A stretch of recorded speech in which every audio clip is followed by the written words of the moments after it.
We are live. Today's whatever Wednesday. I got a little grandbaby with me. This is the Lynn and Cheryl Show. I'm Lynn Serrano. I'm Sheryl Isenhour, and our third is there with us today. This should be an interesting show. Yes, we'll be right back after this.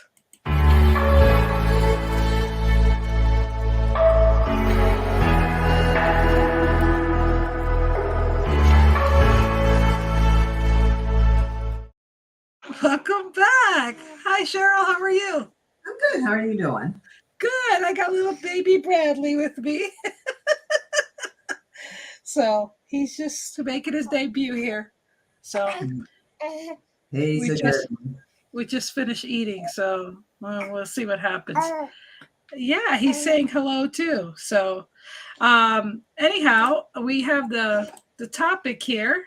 If you could talk to anyone. And I didn't finish that because I'm going to ask you, Lynn, if you could talk to anybody, dead or alive, and have a good conversation, who would it be? Well, it would be one of my friends that passed away, gosh, a few years back. And actually, he died the same year my mom died. And he's just a wise guy and good guy. And I would be so happy if I could talk to him again. So, and you? It'd be my dad. Yeah. He was my mentor. He was what made me what I am. He was the person that gave me my work ethics. Basically, you've met me, you've met my dad.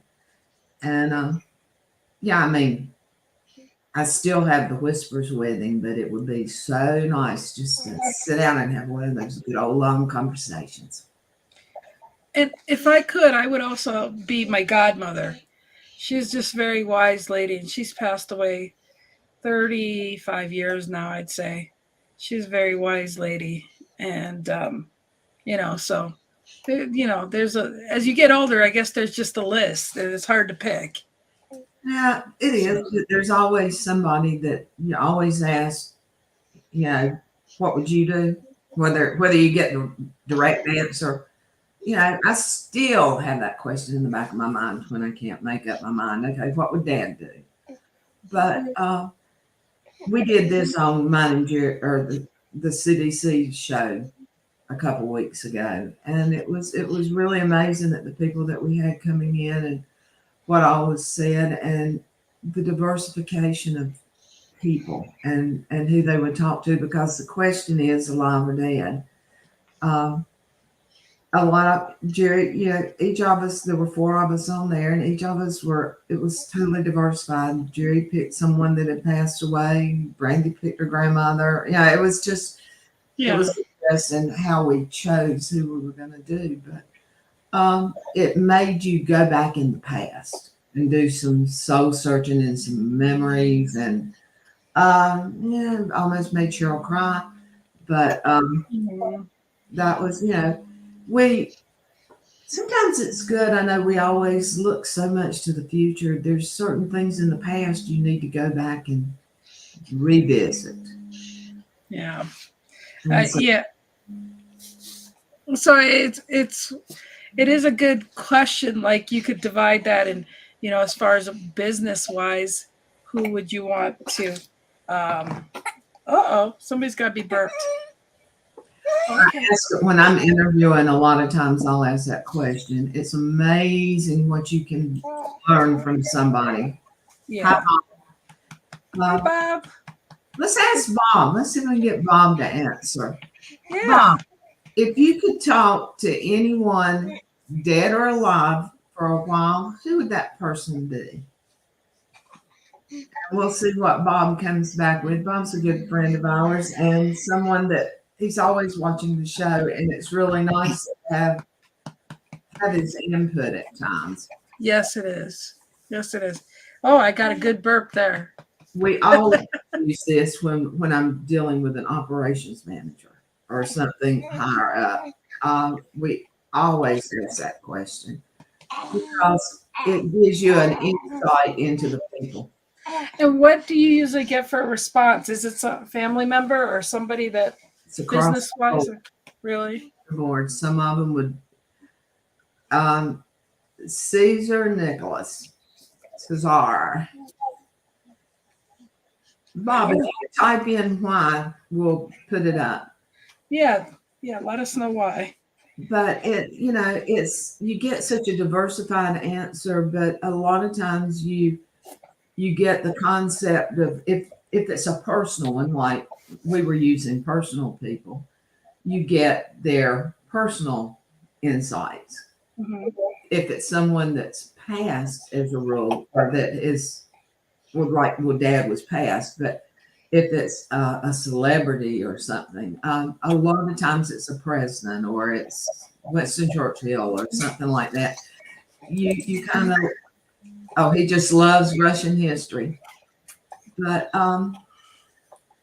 it's just a good question. I use it in a conversation every now and then when I'm having a conversation with somebody. It's a good conversation kickoff. Yeah, I think if anything, you make people stop and think if they wow, if I could have that opportunity. So, and it's really cool because I think sometimes the people you pick for that topic is the okay, what is it I wish I would have known, or what is that wisdom or stuff that I've learned from them that if I could go back now and ask now that I know, or have the conversation that you didn't know of a struggle that they went through that you ended up going through. So it is an interesting thing to say what at the moment, like if you could go to a time machine and actually say, okay, now I want to ask that question, or Mhm. now I want to know who I want to talk to. That would be really cool. My second would be my grandmother. I mean, we brought grandmother up a lot on this show. A lot of the old sayings, the wives' tales that she told that were way too true. Um, I wish I learned a lot. I wish I had learned more. The trouble is, I don't think one conversation, she lived to be 93, so one conversation wouldn't catch me up. But I would be more attentive. But yeah, it's to say it's just a question that I use. I've seen you He wanted to be heard. So, one day yeah, with that person. yeah. So it's really cool to realize that even for a minute, it's a nice thought to think that if only I could have another conversation with somebody. Mhm. Huh. This is his first time being alone with grandma, so, and he's 8 weeks, 8 weeks, 9 weeks. So he's growing up fast. And Bob says, if you want to read that. There are so many people you want to do a deep dive on to see what makes them do what they did, like Stalin's. Yeah, it always. That's it, Bob. And the thing about it is so much knowledge has died with people. So much reasoning has passed. I mean, I'll watch documentaries on the live stream, and I'm sitting there thinking, that's a crop. I mean, you'll hear one stream will tell it one way and one another. We need to cut this short, Lynn. We can. So. Oh no, we're good. We're good. He's good. But He's doing yeah, good. I mean, the documentaries are good, but you don't have you have what happened. You don't have the why. And like Robert said, or Bob, that's what it is. It's the why. Why did they choose to do things as they did? Why are people choosing to do things today?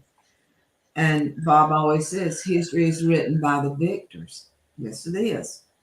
And so, what part of history did we miss by not hearing the other side? Side of the story, yeah. Yeah. And what And is big major battles or just little stuff? he's so right, because somebody that's either wrong or lost the battle, and woe is me, they don't take time and write the book. And I was going to rhyme by saying writing the book about me if I'm woe is me. But the bottom line is it really it, good or bad, certain stories should be told to hear the other side. And I think so. I think that would help the way it is because we all agree history repeats. I mean, Mhm. the scary part, history repeats. And they say learn from the problem. But if you don't know the other side, all you hear is, like he said, the victor's side. You learn how they won. How did you lose? Right. What decisions are we making today that we could change if we knew the bad side of it? Why that decision would be bad? And as Robert says, especially if you don't learn from the past mistakes. Yeah, it's going to be a perpetual keep thing. And, somebody, that's why historians are real cool, because sometimes historians have gone in there and said, we got to get more facts of what other stuff happened, Yeah, but again, mistakes. How do you learn from them? yeah. Yeah, and not too many people are forthright coming with the errors of the mistakes or the sins of generations going down and generations going down. It's just fed that it's a generational thing, and so the cycle never ends. Then I mean, I'm even in Jerry's business in the working with the chimney service. I'm pushing as hard as I can, and not it's I'm pushing a rope uphill. Let's put it that way. I'm trying to get the older generation to write the history of where they've come from because they're passing away. We're losing. It seems like we're losing one, and we've already lost a few that had some super history. It would be so neat if kids to come understood why their industry is where it's at. And right. I'm afraid it's not going to happen. Yeah, that's a sad commentary, but it is true. And if people could realize and appreciate the struggles that industries have gone through to make it easier now, maybe there'd be some gratitude there I and some mean, enhancements. look at all the industries that are gone now. The Yeah, Sears and other places like that. That one sticks because it's right down the road here. yeah. But there's so many that have gone away. What happened?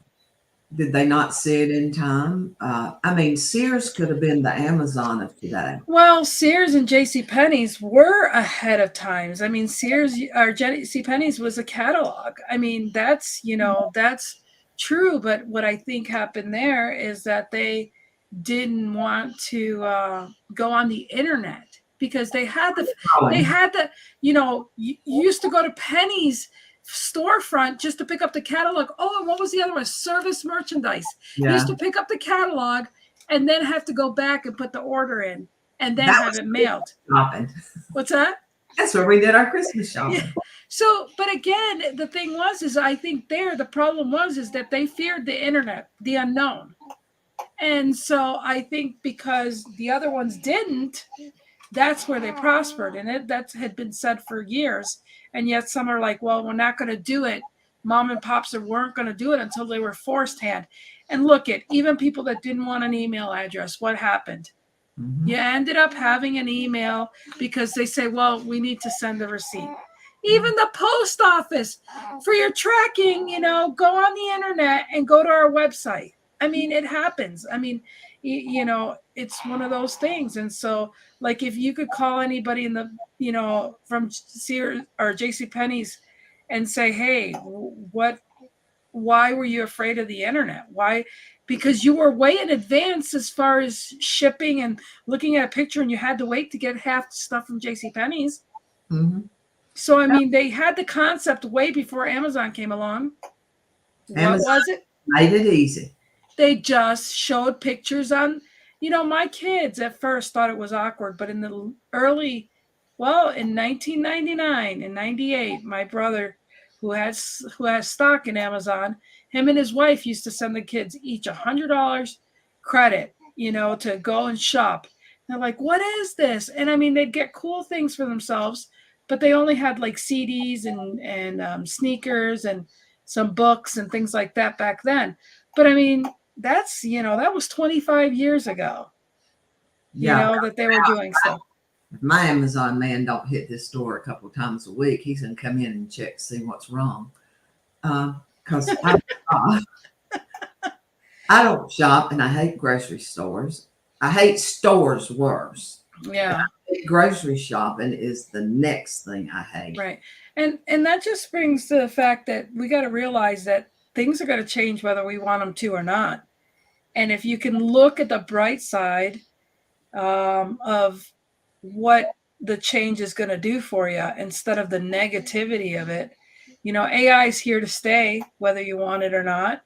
I mean, it's just so many different things that if you don't realize that things, and that's why, because things change, we wish we could talk to people from the past. And I'm one, you imagine the conversations we'll have with our grandchildren when they get, yeah, it's going to be like, you did what, Grandma? They did that. They did that long ago, and it's like, yeah, let me change. Yeah, this year is my 40-year high school reunion, so yeah, I get that. Change is inevitable. Yep, need to accept it and not reject it. Yeah, the longer you reject it, the more behind you are on the 8 ball. It really, that's what it comes to. Well, even as old as I am, I kept up with the internet. I mean, I quit computer technology in 1969 with a 99.99 average. Boom. How dumb was that? It seemed dumb 20 years ago. Now I'm glad I did it because my life went in a whole different path, but I still kept up with computers. Yeah. I go to my class reunions, and there are people my age that have it all to do. Yeah, high tax, Bob. Actually, like Scott Schilling always says, he goes, I like to call it mature. Another word for old. Yeah, they're going to start calling old women queenagers instead of teenagers. Born when? 1951. Bradley pulled my mic out of the socket there. Oh boy. Well, anyways, any last words? Take it from an old woman. Don't wait till you get too old to ask the older generation, because hopefully we've got some 20, 30, and 40, even 50 years on here that ask for the knowledge. You and I can't go get it now.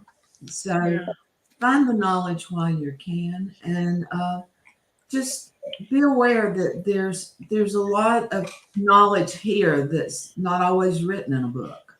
Yep. And I find it because it's not. Well, thank you, Sheryl, and everybody, to put up with my little grandson here. And Paul says a good thing, which is true. You're only as old as you feel. That's correct.